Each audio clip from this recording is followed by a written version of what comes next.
오늘 말씀 시편 23편 1절에서 3절까지 말씀 한 목소리로 같이 읽도록 하겠습니다. 같이 읽겠습니다. 여호와는 나의 목자시니 내게 부족함이 없으리로다. 그가 나를 푸른 풀밭에 누이시며 쉴 만한 물가로 인도하시는도다. 내 영혼을 소생시키시고 자기 이름을 위하여 의의 길로 인도하시는도다. 아멘. 우리 좌우에 있는 분들에게 말씀으로 권면하겠습니다. 말씀이 능력입니다. 말씀이 생명입니다. 오늘 말씀을 함께 나누면서 능력과 생명 되신 말씀이 여러분의 심령을 뚫고 들어가서 회복하시고 새롭게 되시는 은혜가 있기를 축복합니다. 말씀을 전하기 전에 죄송한 것은 제가 어제 알러지가 있어서 알러지 약을 먹었는데 집에 가서 정신없이 약에 취해서 잤습니다. 그래서 일부 때 괜찮을 줄 알고 예배를 드렸는데 아직까지 몽롱합니다. 그래서 제가 지금 이 근육들이 몽롱한 상태라 혹시 제가 어눌하게 좀 말이 나올지라도 이해해 주기를 부탁드립니다. 살아있는 누구나 이 하루하루 매일의 삶이 행복한 순간이 되기를 원하는 것은 모두가 같은 마음입니다. 여러분 행복하기를 원하시죠? 옆 사람에게 행복을 줄 수 있고 나도 행복하고 그리고 행복을 누군가에게 또 말할 수 있다면 얼마나 좋겠어요. 그러나 모두가 행복을 누리며 사는 것은 아닌 것 같습니다. 행복하기를 원하지만 다 행복하지는 않아 보입니다. 영국의 위대한 문학가 셰익스피어는 이런 말을 남겼습니다. 인생은 불확실한 항해와 같다. 우리의 인생이란 언제 어디서나 어떤 일을 겪게 될지 도무지 알 수 없는 불확실한 바다를 항해하는 배와 같다는 것입니다. 예상하지 못한 풍랑을 만날 때가 있죠. 한 번도 그런 생각을 해본 적이 없고 한 번도 그런 것을 예상해 보지 않았는데 갑작스럽게 우리에게 닥치는 풍랑을 만날 때면 도저히 견딜 수 없는 어려움, 그리고 생각했던 모든 계획들은 한순간에 다 날아가 버립니다. 나의 노력과 힘으로 헤어나올 수 없는 파선하는 것 같은 인생의 위기는 아마 여기 있는 여러분들 살아오시면서 한 번쯤 겪어보지 않으셨을까 하는 생각을 가집니다. 인생의 파선하는 위기를 만나면 도무지 내가 무엇을 해야 될지 알 수가 없습니다. 행복을 생각할 겨를은 없습니다. 행복이 아니라 이 문제를 헤어나오는 것만으로도 그냥 행복할 것 같아 보입니다. 이런 이 땅의 생을 시편 90편 9절에서 10절에서 말씀은 이렇게 우리에게 말씀합니다. 같이 읽어볼까요? 9절과 10절 말씀입니다. 우리의 모든 날이 주의 분노 중에 지나가며 우리의 평생이 순식간에 다하였나이다. 우리의 연수가 70이요 강건하면 80이라도 그 연수의 자랑은 수고와 슬픔뿐이며 신속히 가니 우리가 날아가나이다. 성경이 말하는 인생, 일반적인 인생, 이 세상에 그냥 살아가는 인생의 모습은 분노 중에 서로가 분을 내며 취할 것을 얻기 위하여 열을 내고 있는 순식간에 지나가는 인생이라는 겁니다. 연수가 70이고 강건하면 80이라도 좀 바꿔야 될 것 같아요. 이걸 좀, 그죠? 연수가 80이요 강건하면 100세라도 이제는 바꿔야 될 것 같습니다. 하지만 그 연수의 자랑은 어떻다는 것입니까? 수고와 슬픔뿐이라는 거죠. 세상을 열심히 살았는데 이제 뭔가 좀 해봐야지 하는데 뒤를 돌아보니 시간이 다 가버렸어요. 뭔가 뜻깊은 삶을 살고 싶은데 돌아보니 수고와 슬픔밖에 없어요. 얼마나 빨리 가는지 우리가 잘 아는 것처럼 우리의 나이와 비례하게 속도가 달라진다고 하지 않습니까? 10대는 몇 마일로? 10마일로. 20대는 몇 마일로? 20마일로. 60대는 몇 마일로? 60마일로. 여러분은 몇 마일로 가시고 계십니까? 이렇게 속도가 신속하게 날아가는데 그런 삶에서 행복을 찾아야 하는데 행복이 아니라 삶이 늘 짐지고 있는 거죠. 그런데 이런 불확실한 삶에 매일 값진 선물이 배달된다면 여러분의 집에, 여러분의 오피스 박스에 값진 선물이 매일 아침 배달된다면 여러분은 어떨까요? 한번 생각해 보십시오. 여러분 혹시 여러분의 삶에 나를 정말 기쁘게 했던 값진 선물 뭐였습니까? 또 큰 것만 얘기하지 마시고요. 집을 줬다, 차를 받았다 이런 거 말고요. 정말 나를 기쁘게 했던 값진 선물 뭐가 있었습니까? 그 선물을 매일매일 받는다고 하면 어떨까요? 사실 우리는 이 선물을 매일 받고 있습니다. 여러분 모르시겠지만 여러분들은 매일매일 정말 놀라운 선물을 받고 계세요. 그 선물은 바로 하루라는 시간입니다. 하루 24시간 1440분 86,400초의 시간이 이 땅에 존재하는 모든 사람 앞에 매일 베풀어지는 하나님의 선물로 주어집니다.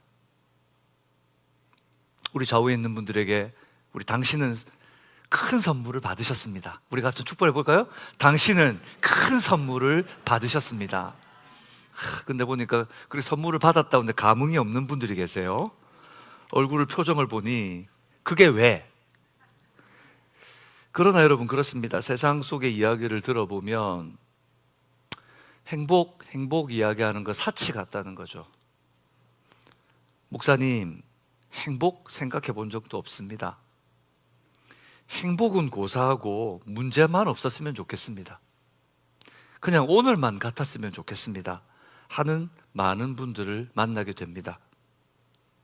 여러분 어떠십니까? 다시 한번 묻고 싶습니다. 행복하십니까? 잘 듣고 대답하십시오. 여러분 정말 행복하십니까? 오늘 시편 23편을 통해 만나는 다윗도 험난한 하루하루를 살았습니다. 그의 인생은 안수를 받고 난 이후에, 기름 부음을 받은 이후에 한시도 편할 날이 없었습니다. 그가 왕위에 앉았을 때조차도 그의 가정에 일어났던 평지풍파와 여러 가지 힘든 일들을 돌아보면 그의 인생은 말 그대로 정말 험난한 삶이었습니다. 그러나 다윗의 오늘 고백을 보면 그의 고백은 우리가 아는 것과 다른 것 같아요. 그리고 그는 행복하다고 노래합니다. 어떻게 하면 이 행복을 얻을 수 있을까요? 근데 세상 사람들이 행복하다고 하는 행복이라는 단어를 우리는 다르게 표현합니다. 예수님을 믿는 사람들은 은혜라고 표현합니다. 우리는 행복합니다 라는 대신에 은혜가 풍성합니다, 은혜를 받았습니다, 은혜가 있습니다 라는 말로 표현하죠. 저는 여러분들에게 날마다 은혜가 풍성했으면 좋겠습니다. 우리 방주선교교회 모든 성도님들이 날마다 하나님의 은혜가 무언지 그것을 알고 날마다 기쁨으로 가득 찬 그런 한 가정 한 가정이 되기를 바랍니다. 그렇다면 오늘 다윗을 통해 하나님께서 그런 우리에게 말씀하시려고 하는 그 행복, 즉 은혜의 비결은 뭘까요? 우리 다윗을 통해서 한번 그 비결을 발견하고 여러분들이 정말 매일매일 하루가 기쁜 삶을 살기 위해 어떻게 해야 되는지 지혜를 얻는 시간이 되시기를 축복합니다. 먼저 첫 번째는 우리 다 같이 한번 한 목소리를 읽겠습니다. 시작. 시간의 주인이신 주님의 인도하심을 따르는 것입니다. 그렇습니다. 초행길에 여러분 여행을 가보셨죠?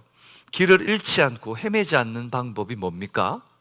어떻게 하면 길을 잃지 않고 헤매지 않고 원하는 걸 다 즐길 수 있을까요?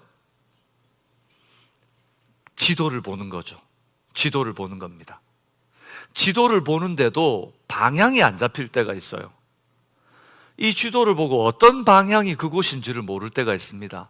그럴 때는 나침반을 꺼내 들어야죠. 오늘날 과학이 더 편리하게 발달해진 바로 이 세상에서는 이제는 더 이상 지도도 GPS도 필요 없습니다. 휴대폰 하나면 됩니다. 그곳에 GPS가 뜹니다. 정북 방향을 가르쳐 주기도 하고 내가 걷는 방향으로 지도가 옮겨가면서 가르쳐 주기도 합니다. 그래서 이제는 특별히 그런 지도나 나침반이 필요 없는 것 같은 세상이기도 해요. 또 그 길을 잘 아는 사람을 만나면, 안내자를 잘 만나면 그 초행길 문제 없습니다. 하지만 여러분, 이 모든 방법들도 사람들의 손과 기술로 만든 것입니다. 때때로 오류가 일어납니다. 길을 잘 아는 사람도 때때로 달라진 길목을 잘 알지 못해서 잘못 일러줄 때도 있습니다. 근데 이게 단순하게 어떤 여행지의 길을 한번 찾는 것이라면 문제가 없습니다. 그러나 내 인생의 방향을 알려줘야 되는 가장 중요한 일이라면 어떤 일이 발생할까요? 인생의 방향을 잃고 어떤 이들은 영원한 사망의 길로 다다르게 될 겁니다. 그래서 우리는 다시금 시간의 주인이신 주님의 인도하심을 따른다는 것이 얼마나 중요한지 여러분 생각해 보셨으면 좋겠습니다.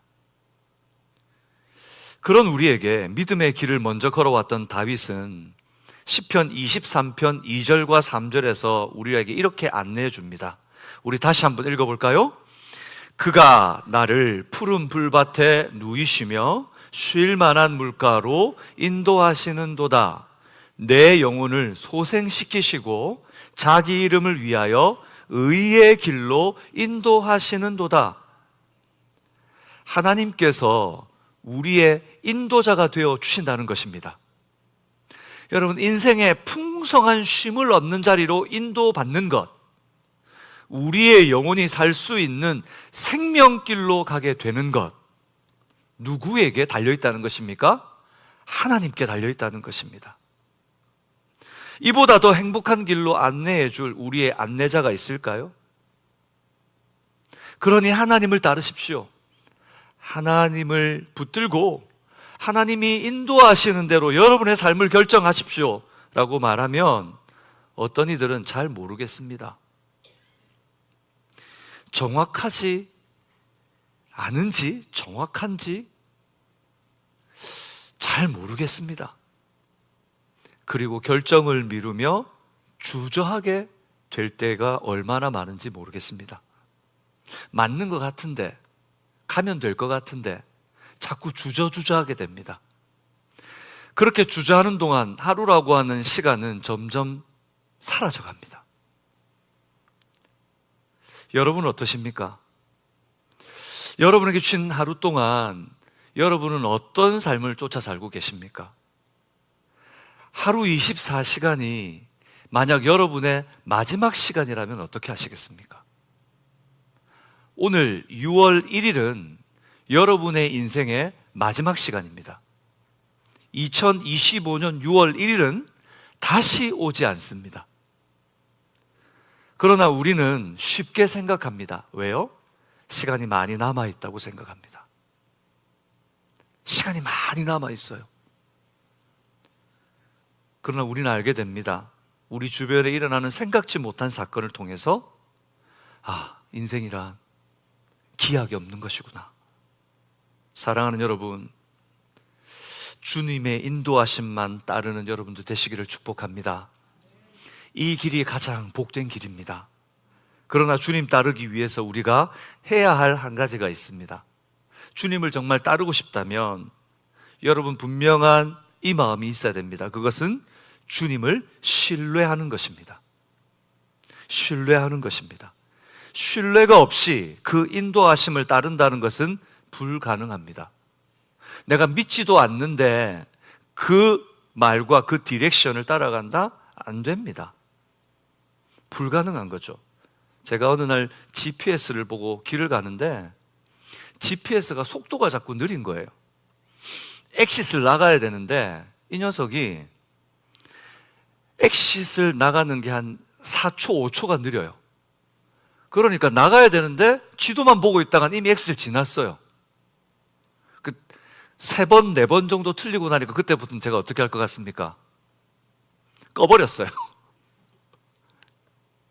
여러분, 우리가 신뢰하지 않으면 단연코 그것을 따르지 않습니다.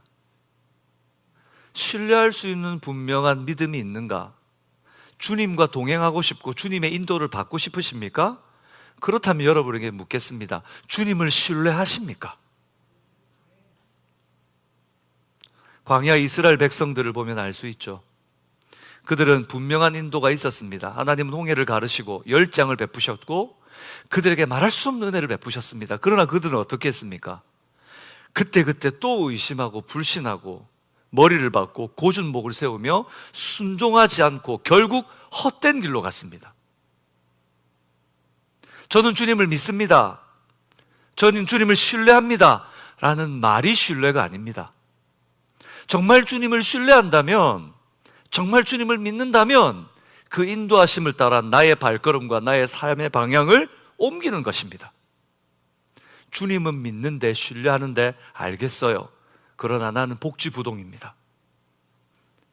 혹시 그런 인생을 살게 된다면 그것은 너무 안타까운 일입니다. 그리고 하루라고 하는 시간은 이미 지나가 버리고 그 선택은 내게서 멀어져 보입니다. 그래서 인도하심에 대한 전적인 신뢰가 먼저 실행되어야 합니다. 잠언 3장 6절 7절은 이렇게 말합니다. 우리 한 목소리를 읽어보겠습니다. 너는 범사의 그를 인정하라. 그리하면 내 길을 지도하시리라. 스스로 지혜롭게 여기지 말지어다. 여호와를 경외하며 악을 떠날지어다. 우리가 선별해서 어떤 데는 하나님을 신뢰하고 어떤 데는 세상을 의지하는 것이 아니라 세상의 지식과 과학의 발달과 지금 우리 속에 나타나는 문명의 이기를 보면 하나님의 말씀은 너무 올드해 보이고 하나님의 말씀은 적합하지 않아 보일 때가 많습니다. 그러나 여러분, 성경은 말합니다. 범사의 그를 인정하라. 이 말씀에 순종하시는 여러분 되시기를 축복합니다. 스스로 지혜롭게 여기지 말지어다. 이 말씀에도 순종하시기를 바랍니다. 우리가 그 순종을 할 때 내 길을 지도하시리라 말씀하십니다. 세상과 세상 사람들은 그럼에도 이 길을 초라하다 부릅니다. 예수 믿는 사람, 예수 믿는 거, 그 인도하심을 받는 것 시간 낭비라고 이야기합니다. 하지만 혹시 여기 있는 여러분들 중에도 그런 생각을 하시는 분은 없겠죠? 하나님께 내 하루를 드리는 것 아깝다, 초라하다 생각 드신다면 그것은 착각입니다. 이유는 먼저 이 시간의 주인은 내가 아니라 하나님이시기 때문입니다. 하루가 24시간이지만 하나님께서는 24시간 같은 시간도 48시간으로 쓸 수 있는 지혜를 주실 줄 믿습니다. 그것이 시간 대신 하나님이십니다. 시간의 주인 대신 하나님의 능력이고, 그리고 이 시간을 선물하신 하나님만이 우리의 인생의 길을 아시기 때문에 그 뜻을 따르는 것은 낭비가 아니라 우리의 인생에서 가장 현명한 선택인 것입니다. 이렇게 이 땅에서 행복하고 은혜로운 삶을 살게 하시는 것은 바로 하나님의 은혜이며 복이라는 것이죠. 그럼에도 불구하고 여러분, 저는 여러분들에게 도전하고 싶은 것은 하나님의 자녀된 우리에게 진정한 복은 짧은 이 생에서의 하나님의 은혜를 누리는 것이 아닙니다.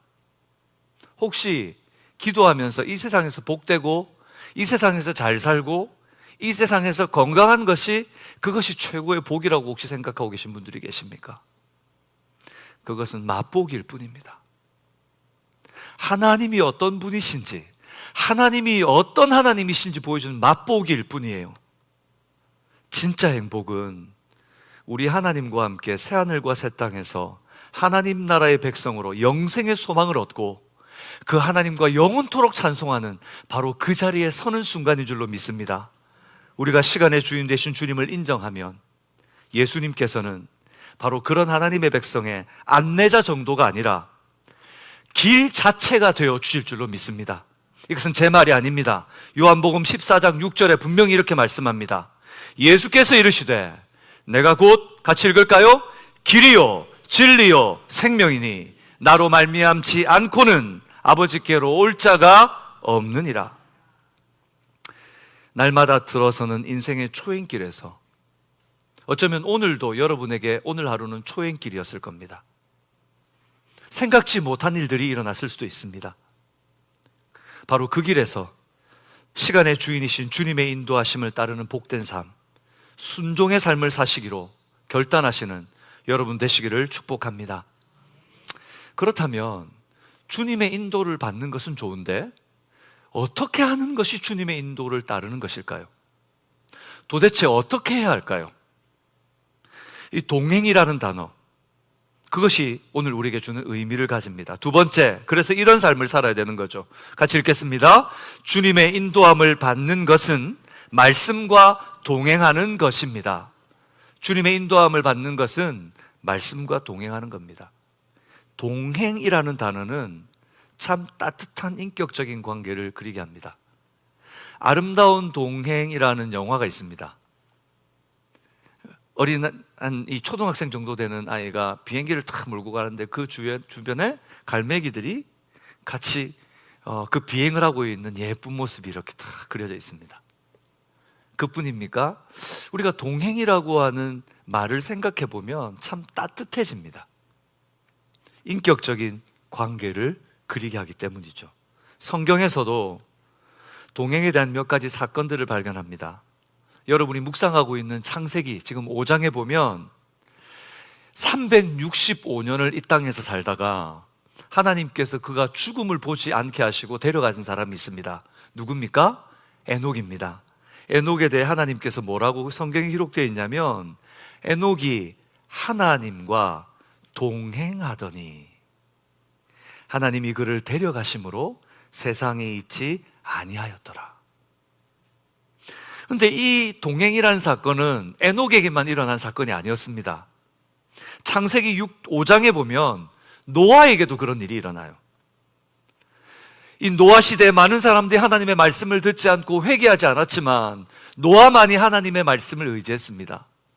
그때 하나님께서 노아를 어떻게 평가하시냐면, 창세기 5장 24절에 보면 노아는 의인이요 당대의 완전한 자라.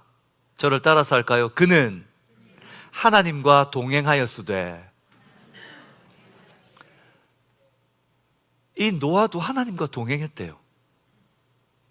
성경의 인격적인 따뜻함, 아름다움이 나타난 현장에는 언제나 동행이 있었습니다.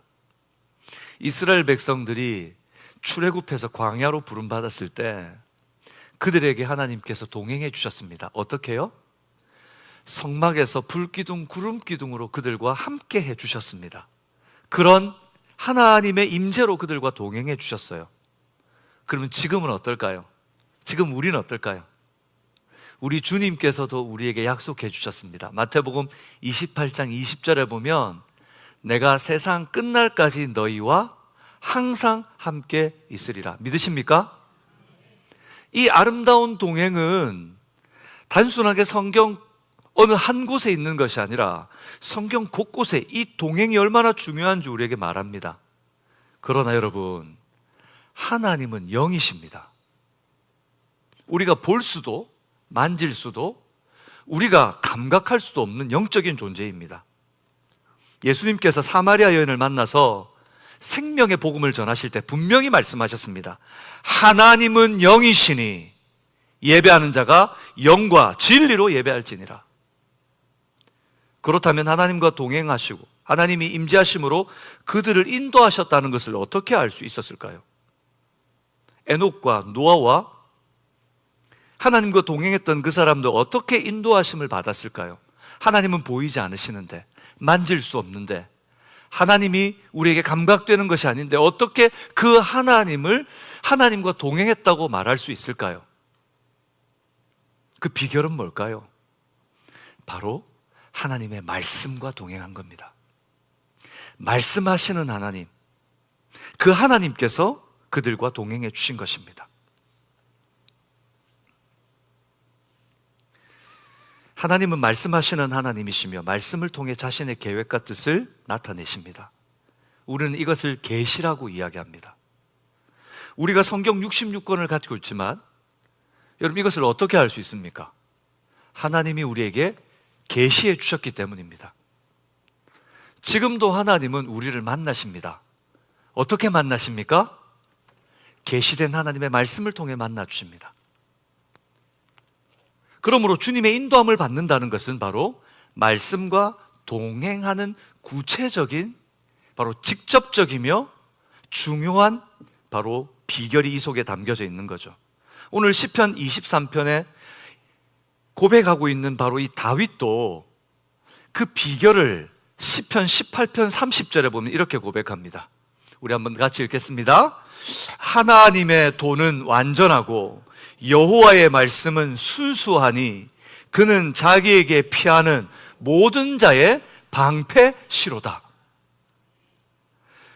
시편 속에 하나님께서 어떻게 다윗과 동행했는가?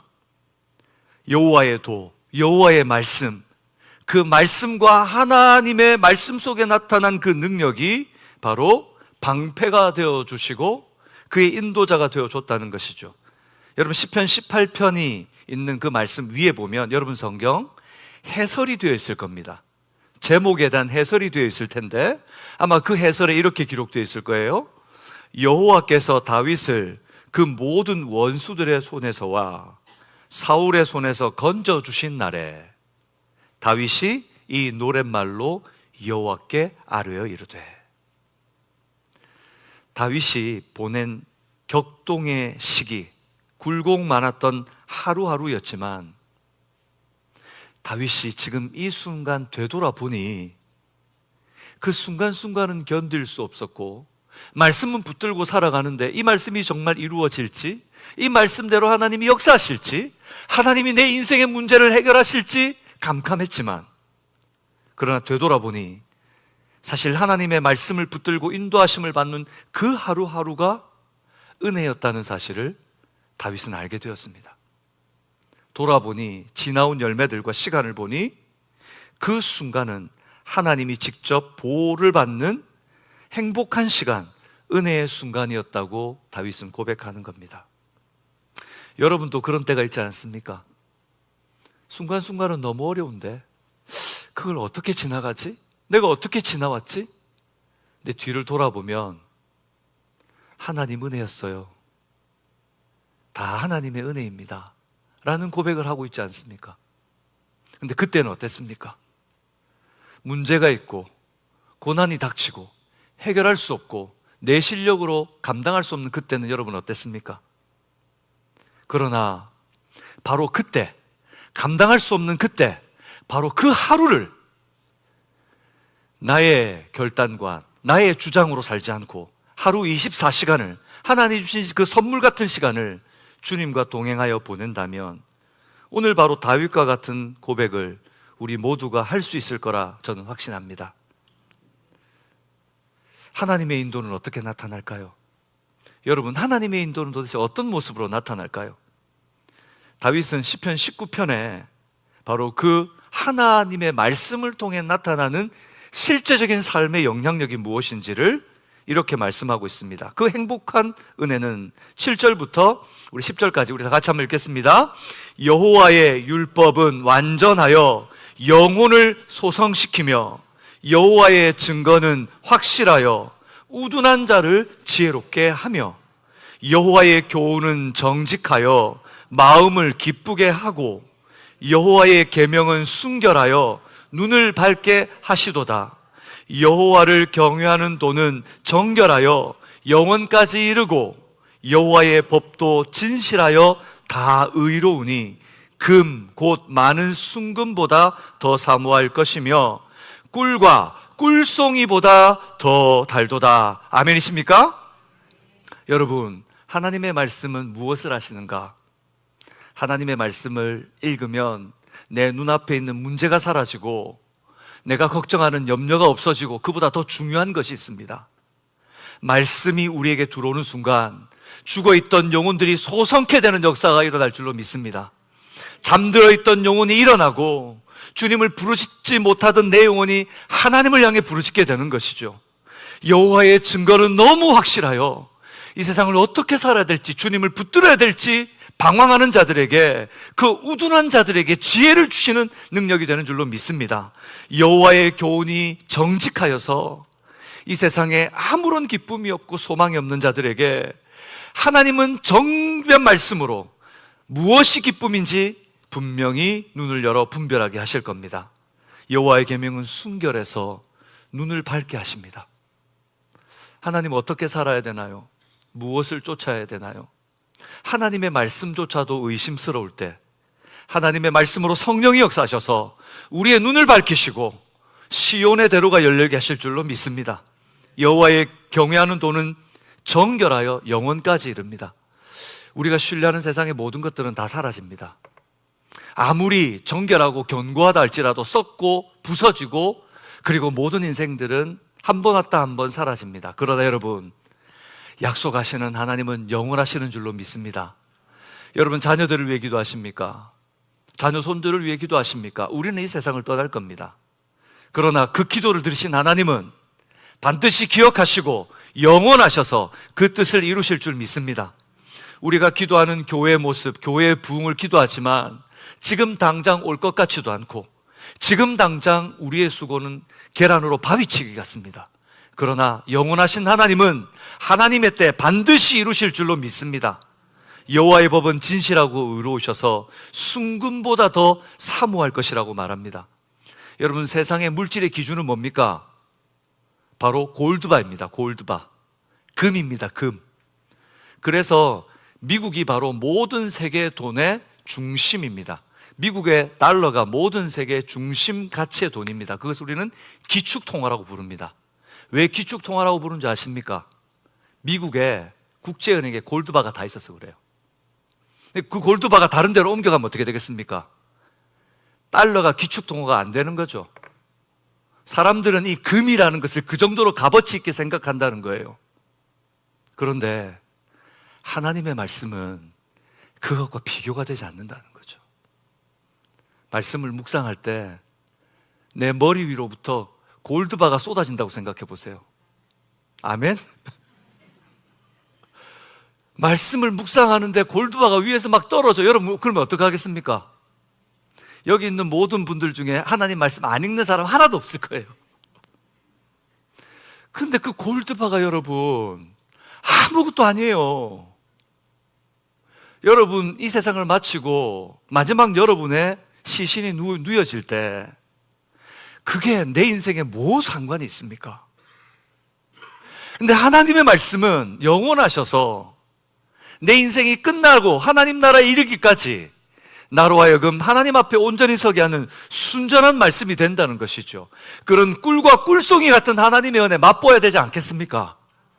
그런 은혜를 맛보시는 여러분, 이보다 좋은 행복이 없고 이보다 더 좋은 인도자가 없는 하나님의 말씀, 그 말씀을 맛보시라는 것입니다. 그런데 세상 살다가 오감을 자극하는 이 세상의 유혹에 치명적으로 눈이 멀어서 분별력이 마비되고 하나님께 말씀, 기도, 찬송, 예배하는 것이 혹시 내 마음에 조금이라도 허비하는 것 같은 마음이 든다면 여러분 우리 인생의 송두리째를 빼앗기고 있는 거예요. 세상에 지금 수많은 사람들이 그렇게 살아갑니다. 여러분, 묻겠습니다. 여러분, 예수님 믿으십니까? 예수님이 여러분의 인생의 목자 되신 줄 믿으십니까?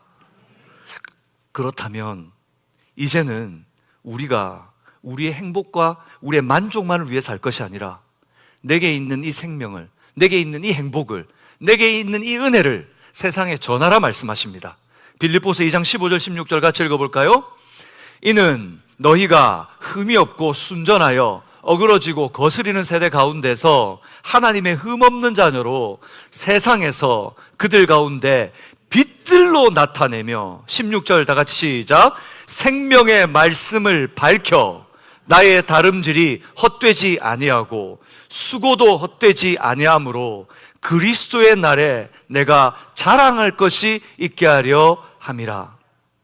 사랑하는 여러분, 방주의 가족 여러분, 주님의 인도하심을 받는 것은, 말씀과 동행하는 것은 축복이라는 사실을 잊지 마시기 바랍니다.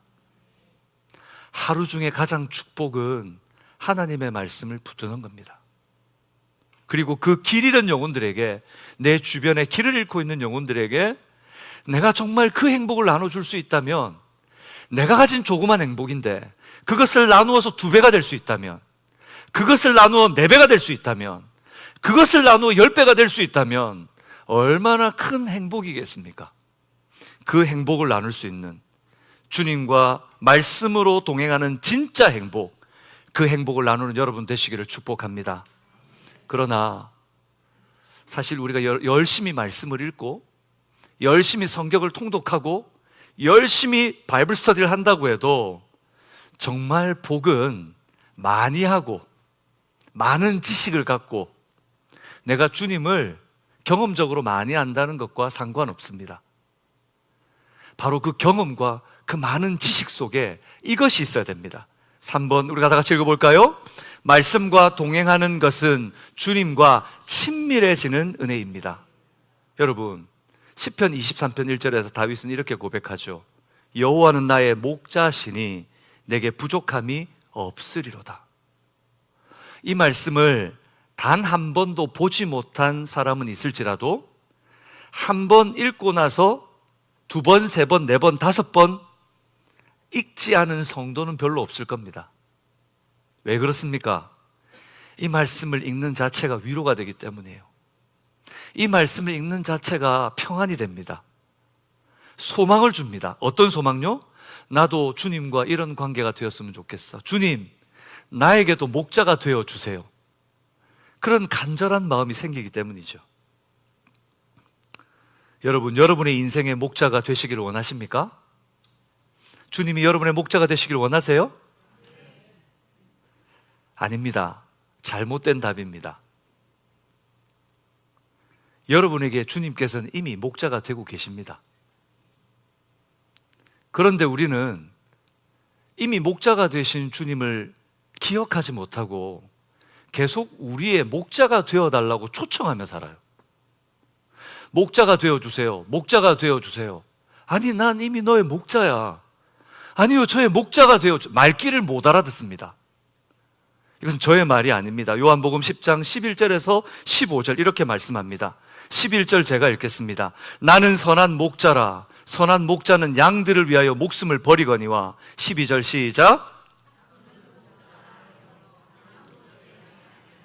이리가 오는 것을 보면 양을 버리고 달아나나니 이리가 양을 물어가고 또 해치느니라. 13절 제가 읽습니다. 달아나는 것은 그가 싹군인 까닭에 양을 돌보지 아니함이나. 14절 15절 시작. 나는 선한 목자라. 나는 양을 알고 양도 나를 아는 것이 아버지께서 나를 아시고 내가 아버지를 아는 것 같으니 나는 양을 위하여 목숨을 버리노라. 우리 주님께서는 이미 목자로 오셔서 저와 여러분을 위해 자신의 목숨을 버리신 선한 목자이신 줄로 믿습니다. 그러나 우리는 어떻습니까? 주님은 분명히 우리의 목자이신데 우리는 주님의 양이 맞습니까? 우리는 주님의 양이 맞습니까? 분명히 성경은 내 양도 나를 안다. 내 양은 목자의 음성을 다 알아듣는다고 하셨는데 여러분 어떠십니까? 여러분 목자를 아십니까? 목자의 음성에 반응하십니까? 목자가 우리를 부르는데 그 목자의 음성에 예스, 예 주님이라고 대답하고 계십니까? 바로 그런 친밀한 사랑으로 주님께 그런 감사와 찬양의 삶을 드리고 계십니까? 삶이 찬양이고 찬양이 삶인 매일 24시간을 주셨는데 그것을 어떻게 내가 주님께 드리며 그것이 너무 감사해서 내게 주신 24시간에 그 시간 중에 얼마를 주님께 드리지 않고서는 견딜 수 없는 그런 친밀한 관계를 살고 계십니까? 선한 목자 되신 주님은 지금도 여러분을 기다리고 계십니다. 혹시 여러분의 삶에 말씀과 동행하는 삶을 멀리하고 계신 분이 계십니까? 말씀은 있는데 친밀함이 없는 분을 보고 있지는 않습니까? 우리 주변에 보니까 말씀도 잘 알아요. 훈련도 많이 받았어요. 그런데 주님과 정말 친밀한 관계를 가지고 사는 그런 사람들 여러분 보고 계십니까? 여러분에게 묻고 싶습니까?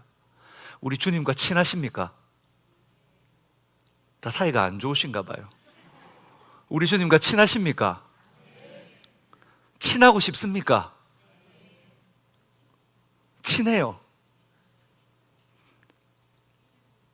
우리 목자 되신 주님과 친밀한 관계를 맺는다는 것은 나의 최선을 살며 주님, 저는 최선을 다했어요 라고 말할 수 있을 겁니다. 그러나 정말 중요한 것은 나의 최선이 아닙니다. 목자 되신 주님께서 우리에게 기뻐하시고 선한 뜻을 따르고 있나 물으실 때 나의 최선이 하나님의 최선인가를 확인하는 그 순간입니다. 그래서 우리 주님께서는 지금도 여러분의 마음의 문을 두드리고 계십니다. 계시록 3장 20절 22절은 이렇게 우리에게 말씀합니다. 마지막 요한계시록의 7교회 말씀하시면서 우리에게도 이렇게 말씀하세요. 우리 같이 읽어볼까요? 이건 나에게 주는 말씀 같아요. 시작. 볼지어다 내가 문 밖에 서서 두드리노니 누구든지 내 음성을 듣고 문을 열면 내가 그에게 들어가 그와 더불어 먹고 그는 나와 더불어 먹으리라. 이기는 그에게는 내가 내 보좌에 함께 앉게 하여 주기를 내가 이기고 아버지 보좌에 함께 앉는 것 같이 하리라. 22절 시작. 귀 있는 자는 성령이 교회들에게 하시는 말씀을 들을지어다. 아멘. 여러분의 귀가 열리시기를 주님의 이름으로 축복합니다. 행복하지 않는 삶, 행복을 생각하지 못하는 삶, 또는 행복한 꿈을 잃어버린 사람들, 그들은 바로 말씀과 동행하는 삶을 잃어버렸기 때문입니다. 물질적 만족과 육체적 건강이 행복이라고 말할 수 없습니다. 인생의 계획이 성공한다고 해도 인간의 욕망은 또 다른 성공에 목말라 할 것입니다. 그래서 그것은 욕망이지 행복이 아닙니다. 신앙을 하며 믿음은 있지만 순종하지 않는다면 그것은 행복한 신앙이라고 말할 수 없습니다. 진정한 행복, 빼앗을 수 없는 은혜는 말씀과 동행하며 주님과 친밀함을 누리는 것입니다.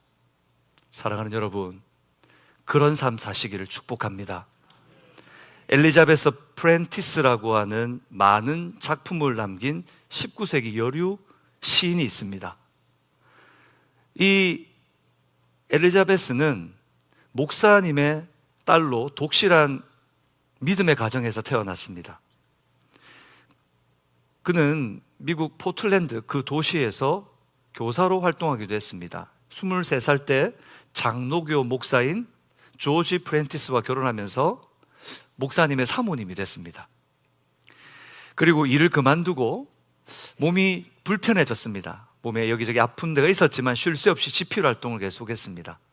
이 여류화가 시인이 쓴 이 베스트셀러들은 그 당시가 20만 부 정도가 베스트셀러였는데 천성을 향하여 라고 하는 책은 이미 베스트셀러 반열에 들어섰고 가정의 꽃이라는 책도 베스트셀러 수준이었고 이 여인이 신앙적인 시라고 하는 시편을 해석한 것도 많은 이들이 읽는 은혜로운 그런 책이었습니다.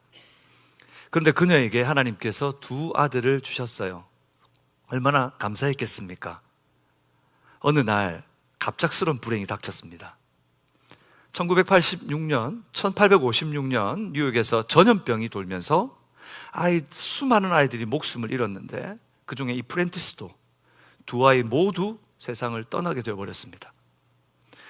목사의 가정에서 자랐고 목사의 사모였는데 하나님의 말씀이 거부됐습니다.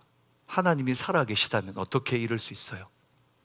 하나님이 살아계시다면, 하나님이 정말 내 삶에 역사하신다면 그녀는 점점 믿음 생활에서 멀어지기 시작했습니다. 감당하기 어려운 충격에 숨쉬기조차 힘든 날들이 계속됐습니다. 모든 희망이 순식간에 산산조각이 나버리는 것 같았습니다.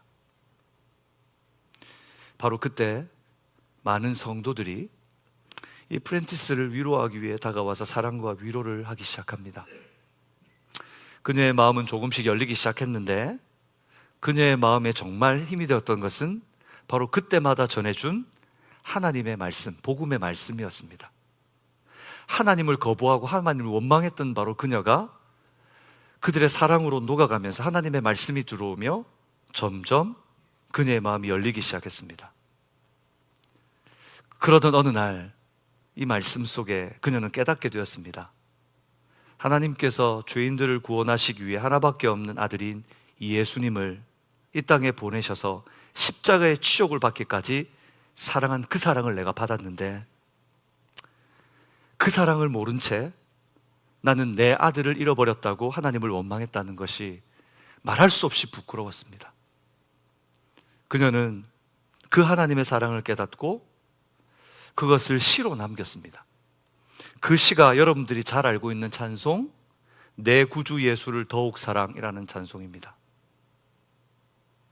이 찬송은 견딜 수 없는 슬픔을, 하나님 주신 사랑을 극복해가는 그녀의 고백이 담겨져 있죠. 1절은 주님께 엎드려 비는 말, 오직 내 구주 예수를 더욱 사랑. 내 아이를 떠나보냈지만 주님께 엎드려 비는 말은, 하지만 그런 나를 사랑하신 주님, 내가 주님을 더욱 사랑합니다. 2절은 이전에 세상에 나 기뻤지만 이제는 예수님만 기뻐합니다 라는 신앙의 고백을 기록합니다. 그러나 이 시는 미완성이었습니다. 미완성 대체로 13년이 지나고 어느 날 미완성으로 남아있는 이 시를 발견했는데, 그때 남편이 시를 완성해보라고 합니다. 그때 이 여인은 발견했습니다. 내 마음이 아직 회복되지 않았다는 것을. 그 시를 들추어내는 것도 힘들었습니다. 다시금 내가 아이를 잃었다는 슬픔을 확인할까 봐 두려웠습니다.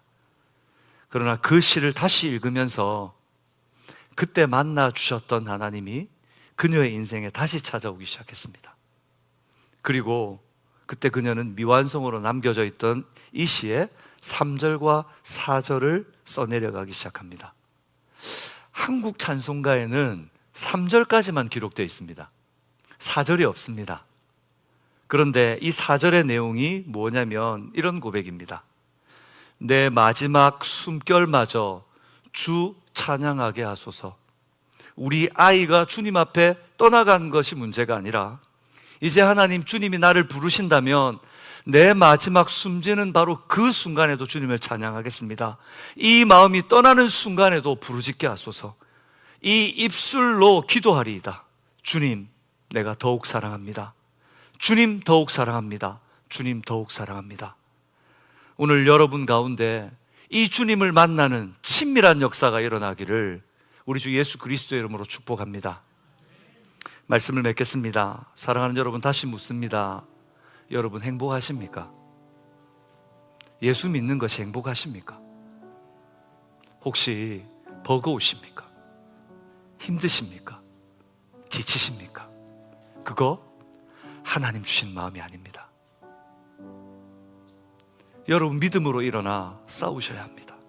그리고 내게 주신 이 하루를 다시 말씀 안으로 들어가 주님을 만나십시오.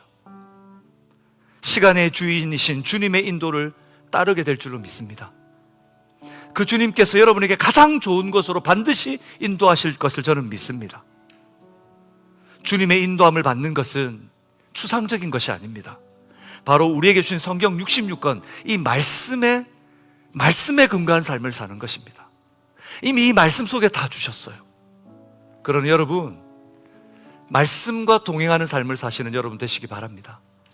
매일매일 놓치지 마십시오. 말씀과 동행한다는 것은 양으로 많이 읽는다는 것이 아닙니다. 여러분이 무슨 훈련을 많이 받고 지식을 많이 갖는다는 의미가 아닙니다. 그것은 주님과 친밀해지는 것입니다. 주님과 친해지는 것입니다. 어느 곳에서 무슨 사건 속에서도 주님 도와주세요. 주님 아시잖아요. 주님 사랑합니다. 우리가 고백하고 주님과 교제할 수 있는 그 관계가 되는 것, 그것이 바로 말씀과 동행하는 은혜, 주님과의 친밀한 관계를 맺는 것입니다. 사랑하는 여러분, 매일의 행복을 여러분들이 누렸으면 좋겠습니다. 그러므로 일생에 가장 보람되고 복된 삶 비결은 말씀과 은혜로 동행하는 삶을 사는 거죠. 우리 좌우에 있는 분들에게 이렇게 한번 우리 도전했으면 좋겠습니다. 말씀과 동행합시다. 친밀한 관계를 누립시다. 주님과 좀 친해집시다. 여러분, 주님과 더 많이 친해집시다. 바로 그때 하나님께서 우리 교회에 은혜를 베푸실 줄로 믿습니다.